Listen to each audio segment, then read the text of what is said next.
Meron na namang bagong video na ipinalabas si Jared Almasura patungkol doon sa kanyang hamon ng debate sa atin. Kaya pakinggan natin ito at sasagutin ko ito punto por punto para naman malaman natin kung naduduwag ba talaga itong si Jared Almasura. Ito yung kanyang video, pakinggan natin.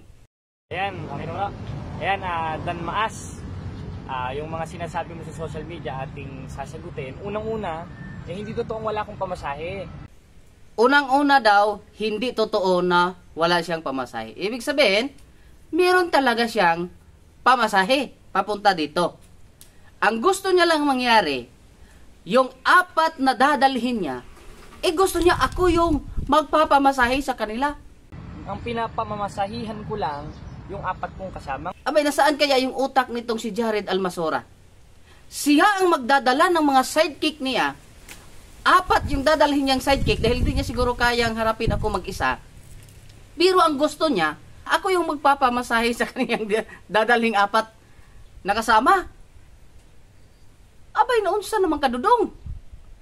Ikaw yung magdadala ng mga sidekick mo. Tapos gusto mo, ako yung magpapamasahe. Abay, anong nangyari sa iyo, Dudong? Ikaw yung magdadala ng sidekick mo. Tapos gusto mo, ako yung magpapamasahe sa kanila? Wala ka na yata sa tamang pag-iisip. Hindi ko naman sinabi, sige, magdala ka ng ilan, ako bahala sa pamasahe. Mindset ba, mindset? O, ito pa yung matindi. Tandaan nyo ha, sa una niyang sinabi, meron daw siyang pamasahe. Pero anong gusto niyang mangyari kung siya lang pupunta dito? Tuloy natin. Ayun, kung ayaw mo, ako na lang ang pupunta sa inyo, pamasahihan mo ko. Hindi daw totoo na wala siyang pamasahe. Meron siyang pamasahe. Sabi niya, gusto niya lang yung 4, yung pamasahian ko. Ngayon, ang gusto niyang mangyari, siya na lang yung pupunta dito. Pero gusto niya, ako pa rin ang magpapamasahe sa kanya.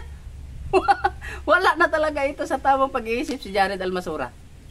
Meron naman pala siyang pamasahe papunta rito. Bakit pa siya hihingi ng pamasahe sa akin? Aba naman. Isip-isip din, Jared, ha? Isip-isip din.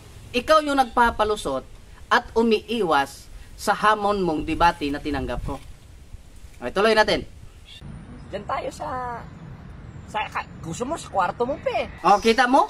Nung tumawag ako sa kanya, sabi ko sa kanya, i-open mo yung camera. Ang sabi niya, abay, gusto lang daw akong makikiapid sa kanya. Pero sa video na ito, akalain mo, gusto siyang makikipagdebate sa loob ng aking kwarto.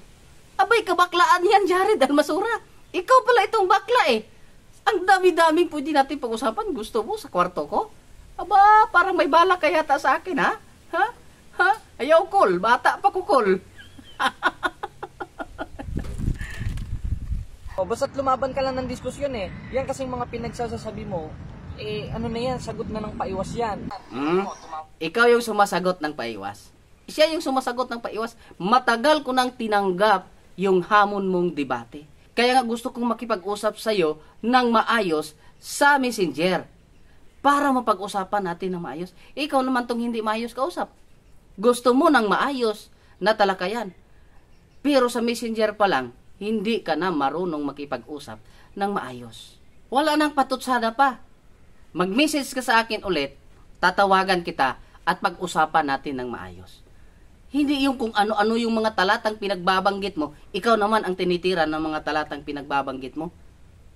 Oh, gusto mo ng kaayusan, nagsitas ka ng talata, tapos ayaw mo naman makipag-usap ng maayos.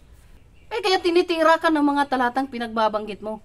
Mag-message ka sa akin ulit, tatawagan kita at mag-usap tayo ng maayos. Hintayin ko ulit yung message mo.